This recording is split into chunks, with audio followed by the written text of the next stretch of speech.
Welcome to Bigfoot Society. If you have Bigfoot activity to report from the same areas discussed in this episode, please reach out to me directly after this episode. And if you'd like to be on the podcast to discuss a personal Bigfoot encounter, please reach out to me directly at bigfootsociety@gmail.com. Do you wish there was more Bigfoot Society to listen to every week? Well, there is now. If you become a supporting member over at Patreon, you get a special members-only episode every single week on Wednesdays, and sometimes even more episodes. Head on over to patreon.com/The Bigfoot Society. And now let's get on with the show. All right, Bigfoot Society, you've got the privilege of talking with Dina today. Dina is an individual that reached out regarding some things that she has experienced over her lifetime. So it's a privilege to talk to Dina on the show today. And Dina, welcome. Well, thank you so much, Jeremiah. Thank you for having me. Absolutely. So, I'm going to go ahead and, feel free to bring us back to however far back we need to go when you started to experience what you have experienced over the years. Okay, great. Well, for starters, my name is Dina. I'm 48 years old. I'm from the New York City area. My family has a cabin up in Gilboa, New York. And the cabin was actually my stepfather's long before I existed. And I've been going there since I'm 8 years old. My brothers have actually inherited the cabin now, so it's still in our family. It's basically used for hunting, and it's a dry cabin. There isn't any electricity. There isn't any running water, but we do have this beautiful stream that comes right across the front of the property when you come to the edge of the driveway. And that's where it all started, outside, in front of the stream. We collect it in a blue drum, and then it would continue on its way. So one night I was there. We were outside brushing our teeth, getting ready to go to bed. And at the end of the driveway, I don't know what it was. I just felt like we were being watched. So I'm just looking around, and I noticed at the edge of the driveway, I see two sets of what appear to be red eyes. But it was just odd because I'd never seen anything like that before. And it was freestanding. It wasn't in a tree. And I pointed out to my mom, and I said, "Mom, look at those red eyes at the end of the driveway." And she's, "Oh, no, it's probably a deer or a coyote or something." And I'm like, "But they're too high in the air." And all around the red eyes, you just see a black mass, and it was blacker than the night. And what struck me funny was by no means did I think of Sasquatch right away in any way. I happen to have been having paranormal experiences in the home that we were living in. And for some reason, I associated with that, thinking, oh God, it's followed us. But I didn't get the same vibe that I got when I was at home. So, my mom brushes it off. It's no big deal. We go back in, we go to bed. The following day, I was out roaming around like I have done plenty of times that we've gone there. And I just felt as if I was being followed. Immediately, I'm young. I'm thinking a person or maybe an animal. I don't know. And I know you're not supposed to run, but I just had this overwhelming feeling if I didn't get back now, I wasn't going to make it back at all. So I make my way back inside, and I tell my stepfather, I think somebody's following me. I think somebody's outside. And he said, nah, it's probably just an animal or something. And, you're not used to it out here, so don't worry about it. So, okay, nobody wanted to acknowledge it. So, all right, fine, I'll let it go. Over the years going there, you feel watched. You never feel like you're alone outside. But, I'm a city kid. I think I know everything, but I'm sure I don't. And, over the course of the years going there, there was one time, behind the house, there's a field. And it's an open field where we practice shoot, we ride the quads, or, it's just our play area. And one day I was standing in the kitchen with my stepfather's sister. I was getting ready to go outside.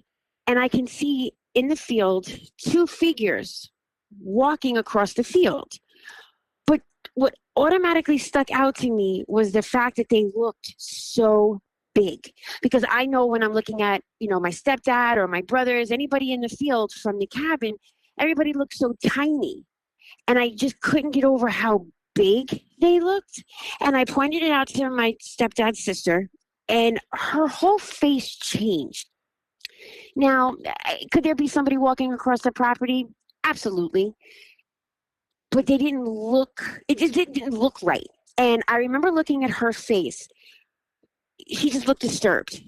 She even went and got the shotgun. That's what, you know, it kind of gave my feeling some validation that something wasn't right, because she went and got the shotgun. And listen, it's a small town. I'm sure people cut through the property, but it just didn't look right. And the fact that they looked so big, and she thought that they had ghillie suits on. So she just watched them. She wasn't going to bother them because she figured, oh, maybe they're just cutting through the property, and they're out there doing their thing, but they're not here to bother us. So we just watched them cross the field, and they went about their way. Now, in all the years, I never put together that it was Sasquatch, because I knew it existed, but I didn't think it existed here. I thought it was, a Pacific Northwest, Alaska, Canada thing. Did not think it was here on the East Coast. But over the years, there hasn't been a day that's gone by that I have not thought about these experiences. And over time, you start to hear stories, and you start to hear people having encounters in the East Coast. And it's like, wow, I think I actually had an experience. I think I've seen this. It's something that sticks with you. When something isn't right or something is out of the norm, it always sticks with you. If it doesn't, then I don't know what to tell you. For me, it's something I have thought about every day of my life. I have had as long as I can remember, I've had paranormal experiences. I have my entire life. I mean, even till today, just as I want to say 3-4 days ago, I had an experience. And over the years, telling my family, about the experiences I'm having in the house or wherever I am. Some people pay attention, some people just brush you off. But my family knows that I'm not the type of person that I make up stories, because I take a lot of pride in being trusted and being reliable. So everybody knows you can't call me crazy if I'm sane every other day of the week. But just because I see something that doesn't match your norm, I'm not crazy. And I know I'm not, because I know what I have seen. I'm of sound mind and body. I know what I have seen. I know what I have felt. So over the years, I'm not shy about it. I don't hold it in. I let everybody know what I'm experiencing. My brother finally opens up to me, and he says that one day he woke up, he was at the cabin. He took the dog out, and he was standing in the driveway vicinity. And when you come up the hill, when you come up the road going towards our cabin, we're on the left, and on the right, there's a gentleman. He has to be in his 80s by now. His property is across from ours. Now, to enter his driveway, you have to go up past our driveway a little bit, but we can see part of his field from across our driveway. So my brother was standing in the driveway, dog's going around doing his business, and he's looking, and something just catches his eye. And it's on all fours. And he proceeds to say, that has got to be the biggest bear I have ever seen. And as he's saying this to himself, this thing that's on all fours stands up on 2 legs and proceeds to just sashay across the rest of the field. And my brother just stood there stunned. And he's like, I know what I'm looking at, but I cannot believe what I'm looking at, because that's not supposed to be. And then he goes back to all the times that I've told him when we were there, do you ever feel like we're being watched at night? Like, I always pull the blind down in the bedroom because I just feel like there's somebody there. And when you look, there isn't anybody. I mean, when you're out wandering around in the woods, you're not alone, but you can't see anybody. And all of that came flooding back to him. And he was like, I can't believe these things they're real. I mean, nobody ever doubted anything I ever said to them. But, if you don't see it, you just kind of take things with a grain of salt. And as he watched this thing walk across the field, he just couldn't get over what he was looking at. There was another night, he was at the cabin with his wife, and they were inside, they were watching movies, and you can clearly hear the generator being shut off. Not that it died. You can hear it shut off. So my brother looked at his wife and says, all right, well, good night. And she's like, you're not going to go outside? He was like, for what? He goes, do you think I have anything that's going to help me against anything that just turned that generator off? He was like, nope, I'm going to bed. Good night. So he just rolled over and went to bed. But yeah, you know, you can't sit here and say, okay, just because I haven't seen something, it doesn't exist.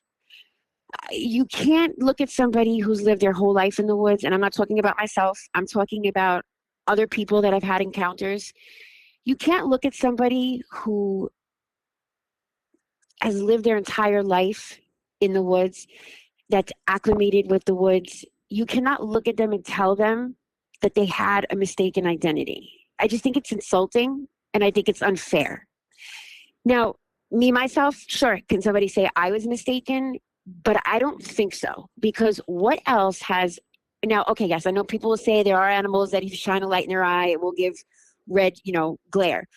But I wasn't shining anything. This was self-illuminating. And one set was a little higher than the next. And if I stop and I think back to the two figures that I saw across the field that my stepfather's sister thought were in ghillie suits, one was a little taller than the other.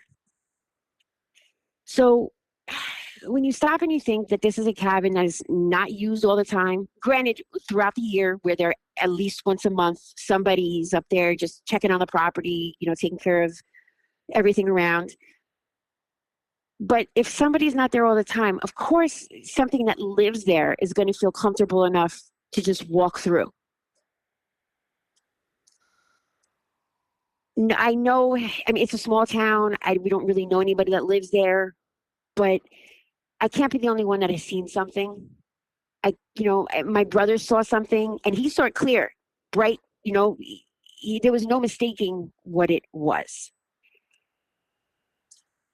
Now, like I said, in the beginning, I would have never, ever thought that it was a Sasquatch because, like I said, I had paranormal experiences my whole life.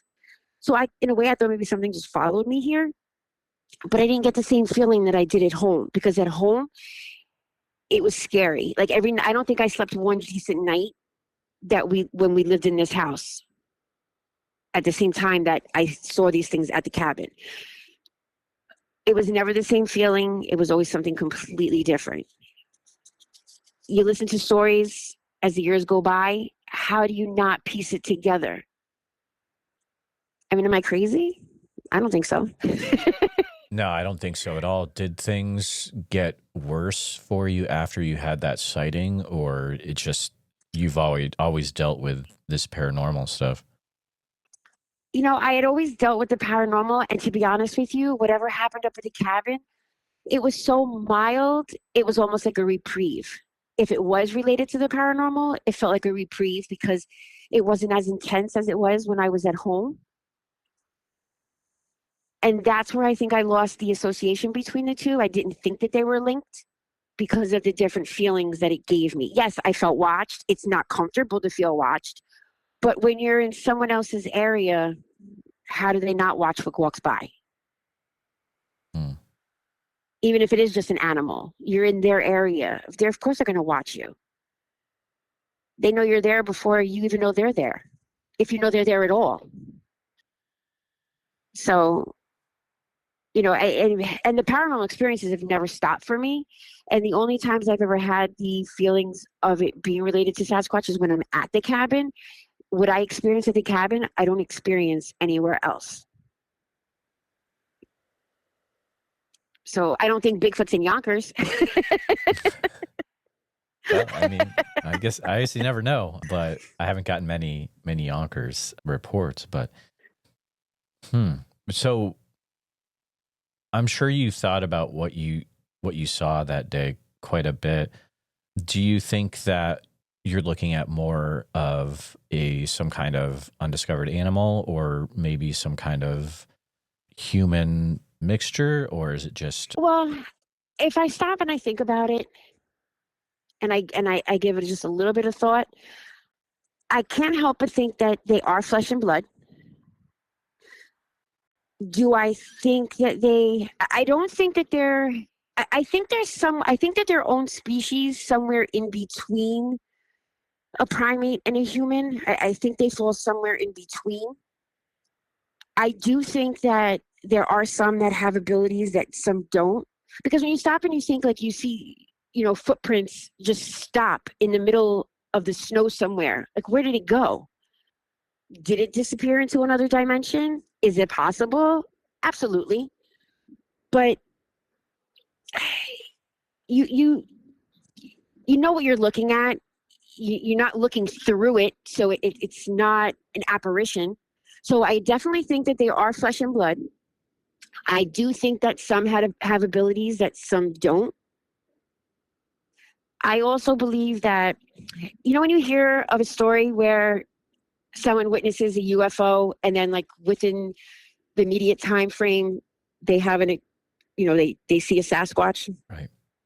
Personally, it's just my thought that I kind of feel like when an alien comes here, they disguise themselves as a Bigfoot, because what's bigger and badder in the forest than a Sasquatch? So sometimes I think that that's what that might be when they see two in the same area, like an alien craft and then a Sasquatch. That's just my thing. That's just how I think that it could be. I mean, because think about it. Somebody sees a little alien creature, they may not be as intimidated as if it would be of course you're going to be fearful, but I just think that that's what they're doing. I think they're disguising themselves as something that's familiar and something that will scare someone off without finding it intriguing. But I could be wrong. I mean, they could be two in the same. They could be, there could be some that are of alien nature and they come. I don't know. It's just my thought. Yeah, it's very interesting to think about. Did your brother ever, the next day, did he go out to see if there was anything wrong with the area where the generator was, or just really left it alone entirely? He just left it alone. He went out the next day and it was shut off. He knows that much. It was literally shut off. It wasn't like it died or it ran out of, it was literally turned off. So he just let it go, and that was that. And then plus he didn't want to freak his wife out anymore than she already was, but it was definitely shut off, and he knows that. But there weren't any cars that pulled down the driveway. There wasn't any visible light outside. You didn't even hear anybody outside. You just heard the generator go off. So there wasn't really, the only disturbance was that you could tell the knob was in the off position. Okay, that's really interesting. Was it like a particularly noisy thing, or had a weird noise to it, anything like that? No, it was just a regular generator. I mean, if you heard it, you would have known what it was. Yeah. That's interesting. Anyway, I'm sure outside it might have been irritating to something that was outside in the area, but it was literally shut off. It reminds me of an account that I got from an individual. I think it was Northwest Oklahoma, where he had a really noisy one of those, and he actually like looked outside and saw it like pretty much smash the door and turn it off. It's pretty wild. But I mean, yeah, you never know what kind of sounds, I guess, would be something that they just were not a huge fan of, for sure. I mean, a generator is loud even with the best ones. Yeah. They do generate noise. Were there ever any weird things left around the property at all, or like weird looking trees or anything like that? I'll be honest, nothing ever stood out to me. But then again, if there was something, I don't think I would have noticed it. Because, I'm in the middle of the woods. A tree falls down, it happens. Right. I don't think I was knowledgeable enough to look for any of that. Yeah, I didn't know enough back then like I said, I didn't even associate it with Sasquatch in the beginning. Even though it stood with me Even today, even after I know what it is that I had to have seen, I still think about those days. There's still not a day that goes by that I don't think of those experiences. And you know what's funny? There was a Halloween when my brother, he wore his ghillie suit to scare the kids in the neighborhood when they came trick-or-treating. And I remember when I saw him in his ghillie suit, that day, watching those two figures walk across the field just came flooding right back. And I said, wow, that's not how those figures looked. Those weren't ghillie suits. That had to be hair. And I remember it was the first, and it had been years later when I saw my brother dressed in the ghillie suit on Halloween. And it was the first thing I thought of. And from that Halloween to when I saw those figures walking across the field, had to have been at least 15 years. And it was the first thing I thought of was those two figures walking across, and they were not wearing ghillie suits. Because that's what my stepfather's sister thought that they were wearing. Because it didn't look right when they walked across the field. Have you seen anything else that moves similar to what you saw that day, either in real life or like in a movie or anything like that? You know what? In reenacting, watching something that has a reenactment of what somebody saw of a Sasquatch walking, those reenactments are the only thing that I've ever seen come close enough to what I saw that day. Your brother, is he open to paranormal things as well, or just yourself? Well, it's funny when the house that we were living in at the time when I first had the experiences at the cabin, my little brother, the one that had the experience up at the cabin, was adamant that there was and at the time that this happened, he was only 4. But he would sit in our kitchen window and he would cry that there was a little boy in the house behind us that needed help. I mean, he would cry every day to the point where my stepfather had to go and ask, is there a little boy in this house? Because my brother would cry, and he was only 4. How he even would know like who a little kid was that lived in a house because it was the block over. But we could see the back of their house from the back of ours. My stepfather went around the corner and asked them. And there was at one time a little boy that lived in the house, but he passed away of a childhood cancer. And the people that my stepfather were talking to were the people that bought the house from his family. And my brother was adamant there was a little boy. At one time there was, and maybe he needed the help because he was sick. And that's what my brother, was seeing. But my brother doesn't remember that. My stepfather does. He remembers it because I remember it really freaking him out. I mean, because my brother was adamant. Then he kept thinking maybe there's somebody in his little kindergarten class that lives there and has said something to him. But no, it had been a few years before. And the family did lose a little boy from a childhood cancer. So I know other people have had experiences in my family, but nobody will acknowledge them like I do. I'm the only one that acknowledges it. But I still have experience. I mean, I don't have a week that goes by that I don't. And no matter where I've lived, I've always had an experience. So I don't know if it's me, because I don't recall. And I mean, we moved around a lot when I was a kid, but no matter where I've gone, I mean, even when I'm at someone else's house, I'll see things from the corner of my eye. I'll hear things that nobody else heard. My whole life, I've had experiences. It just gets to a point where if it's not frightening to where it feels evil, I just roll with it and I just let it go. I don't give it too much attention, and then I just keep going. Do you think you got that from a certain parent? I don't think so. I've never picked up anything from either one of my parents.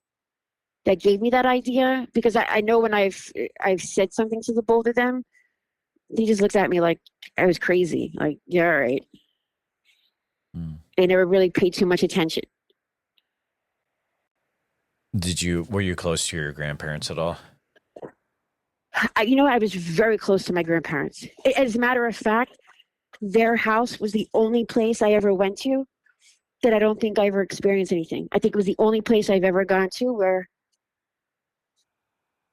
it was, yeah, I don't think I've ever, their house I think is the only place I've ever been to where I felt comfortable. I think I've ever had the best night of my sleep when I was with my grandparents. I was very close to my grandparents. So you are still having this type of things happen, like just right now, even current day? Just a couple of days ago, I was walking up my walkway, and I could have, I could still hear it in my ears. I could hear something scratching on the floor, like almost like a dog running after you. That when I turned around, I thought it was my neighbor's dog across the street. She's always getting out of the yard. And she runs up to me, and I turn around, I open up their gate, and she goes back in. And nobody was there. I heard it, because at first when I heard it, it almost like startled me. It's like my shoulders kind of like jumped, because it was late. I didn't see anything outside. So when I heard it running up on me, it kind of like startled me a little bit. But as it startled me, I said, Daisy, and I turned around and there wasn't anybody there. I mean, constantly I see things through the corner of my eye. I've been in my basement in the house I live in now, and I felt somebody like push my hair away to the side. When I was in my 20s, the place I lived in, you could hear something walking in the hallway. I mean, everybody's dog was at the bottom of the door growling. There were 4 apartments. Everybody would open up their door at the same time to see who was outside pacing in the hallway. I saw a figure come from my living room, go into my son's bedroom. I was in the bathroom, standing clear as day. It was broad daylight. I was getting ready. I was just checking myself in the mirror. I was just brushing my teeth before I left the house. And I saw it walk from the living room to my son's bedroom. I was in bed one night, and when you're just drifting off to that deep sleep, and you're just adjusting yourself and kind of open up your eyes a little bit. Well, I did that one night, and as I rolled over, there was literally a shadow figure in my bed. I don't think I touched the floor. I went from the bed to the chair in the corner of the room. The lights, I don't even remember turning the lights on. I don't remember touching the floor. But I said out loud, you've never gotten this close. I've seen you in the hallway. I've heard you. You crossed the line. Do it again, and you're out of here. I will get rid of you. I never saw it in my apartment again. I would still hear it outside the door. Where I live now, like I said, I've been in the basement. I worked in the building across the street from where I live. That's how I got the apartment, was my boss. And a gentleman did pass away. One of the guys that worked in our shop, he had passed away, and he passed away in the building. And one night I was having work done in my apartment. So I took my son with me across the street to my office. And we ordered a pizza, and we're just waiting for the guys to finish working. And my son said to me, Mom, do you want to ask your coworker if he needs a slice? I was really talking about my coworker. It's 9:00 on a Friday night. There's nobody here. He said, Mom, there's somebody sitting in the conference room. I was like, what? So I walked down the hallway in the conference room, and there was nobody there. And my son said, Ma, he was sitting right here in this chair. So I said, oh, you know what? He might have just went down the back stairs. There aren't any back stairs, but I didn't want him to know that, because I didn't want him to freak out, because he was just a kid at the time. Which I'm sorry, I'm going to take this to the left a little bit. I do have to share a funny story. My son is stationed, he's in the Army, and my son is stationed in Washington State at JBLM. Now, whenever I see so many encounters around military bases, and the base where he is stationed at, Fort Lewis. So one day I was on the phone with him, and we're on video chat, and I wanted to ask him so badly, but I don't know if anybody's listening, or I got a little paranoid. So I hold up a sign when we're on the phone. It reads, have you or anybody seen Sasquatch on your base? Because they're there. I'm like, blink yes. So he just starts to laugh. And I'm like, is that a yes? Is that a yes? That's funny. A couple of days later, he went to buy some stuff for deployment, like thermals and stuff. And there was a Sasquatch on the counter. So he bought it, strapped it to his back, and was riding around on his motorcycle with it. And he sent me a picture. He's like, "Look what I got for you, Mom." It's a stuffed Sasquatch. But yeah, I mean, I don't know. I just thought that was so funny. I had to share that. I'm hoping when he comes back from deployment that I can go out and visit, because I would like to go walk, hiking around there. I know I would love to go see Mount Rainier. Although my son says, "No, you really just hope to see a Sasquatch." Right, exactly. It doesn't matter where it is. Oh, please. At first, I thought before he went to Washington State, they told him he was going to Alaska. I was like, jackpot! But Washington State, it's just as good. Do you think there's a reason why some people are more able to experience things than others? I don't want to say this to sound disrespectful or to sound rude in any way, but I just think that some people are not ignorant to the fact that there are other things in this world that we don't know, or there's other things in this world that exist, but people want you to believe that they don't exist. I think that's what it is. I just think that some people are a little bit more open-minded and not so afraid of what everybody else thinks.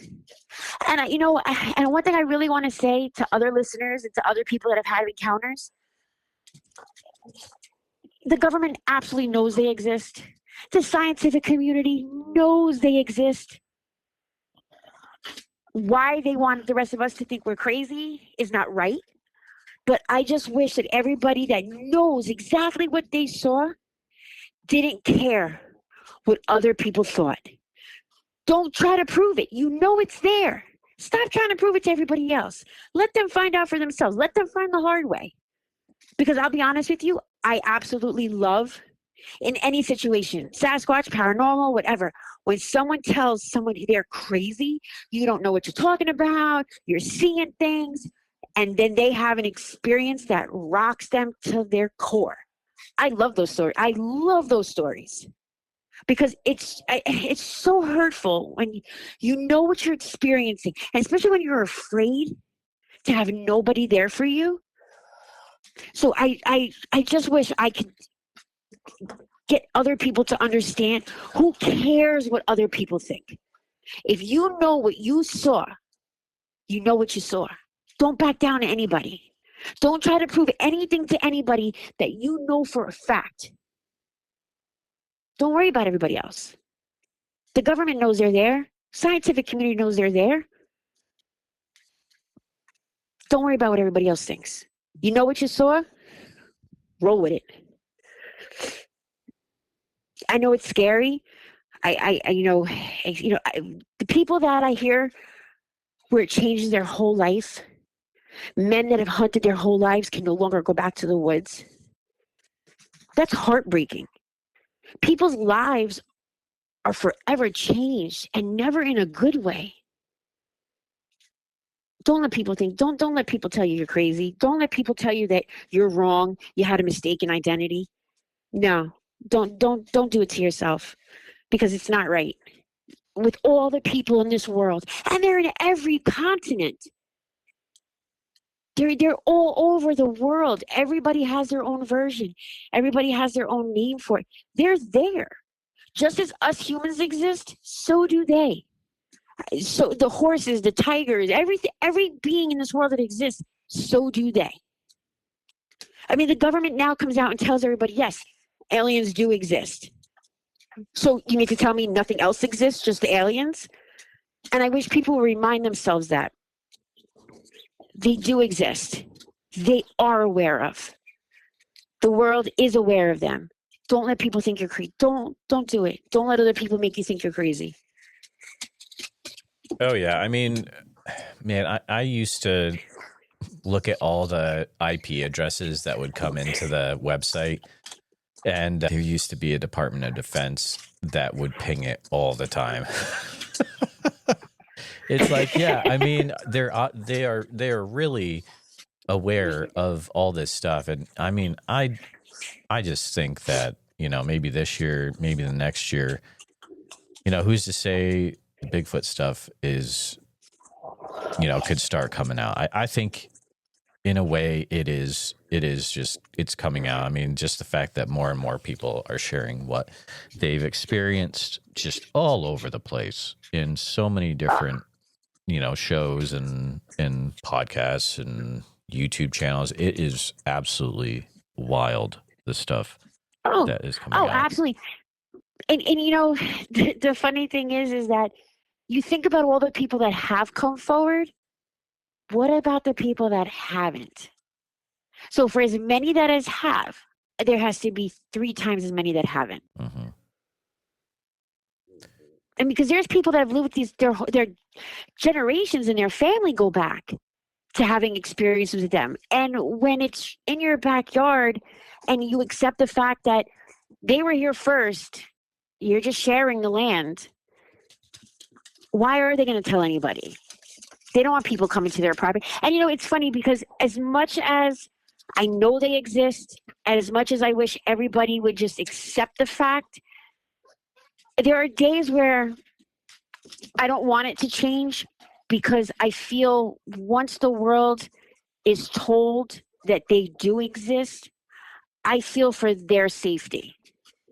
I worry that it becomes open season once people know for a fact. You know, the people that want to say, no, they don't exist. You know, or the ones that want to go out and hunt one to, you know, listen, stop trying to hunt them to prove that they exist. The world, they know that they exist. Just stop. You know, just stop. I think that's why if you can start to notice that certain counties in the Pacific Northwest and different areas are coming out with these, hey, don't mess with Bigfoot or you'll be fined or, you know, you'll get in big trouble. Wait, they're not going to make a law for something that doesn't exist. Right. Exactly. So, you know, it's kind of like, okay, lines, guys. People. They're not going to create a law to protect something that doesn't exist. You know, just stop worrying about what everybody in the world thinks. Stop worrying about what this one says. Just stand firm in what you know you saw and what you believe. And just, why can't it be that way? You know, I mean, people, they'll experience it and then they go back to that same area and then all of a sudden it's fenced off, you know, it's forbidden. You can't go in this area anymore. Gee, I wonder why. You know, but just let them live. You know, we just want to be left alone by our, you know, we want our neighbors to leave us alone. Why can't we just leave them alone? They're here. Yeah, share your experience. Let people know that you saw them. But there's no need to go hunt them to prove that they exist. You know, it's just, I mean, do you want to go to the jungle and have animals hunt you down because you exist? You know, I mean, that's the way I look at it. I mean, you can call me crazy. I've been called worse, but I'll deal with crazy. I don't think so. I don't think so. I just thank you for coming on the show to share what you experienced in that. That's an area of New York that we haven't had anyone come on and talk about. And just thank you for coming on and sharing that. Thank you for having me. And I'm sure some people are like, oh, this girl knows what she's talking about. She's not even sure what she saw. It took her years to figure it out. But when something sticks with you and there's not a day that goes by where you haven't thought about it, I didn't make it up. You know, I'm not some little kid that was just bored and, you know, went home with a story to tell. You know, it's out there. It just, and I'm, you know, I hope it was interesting enough to share with everybody else. But I really do thank you for the opportunity and for giving so many people a platform to share without being judged. It really is, it makes a world of a difference. Thank you. I appreciate that. If anything else does come up in the future, please feel free to reach out if you ever do experience anything else. But Just thank you for being on the show today. Oh, thank you so much. Have a wonderful new year. You too. Bye-bye. Just want to take a few minutes to say thank you to you, all my listeners, for listening to the podcast. Please take a minute to help out the show by subscribing on YouTube, making sure you hit the bell so you don't miss any notifications, and share the episode on YouTube with a friend. Also, if you're listening to us on a podcast, thank you so much. Make sure that you're subscribed, share the show with a friend.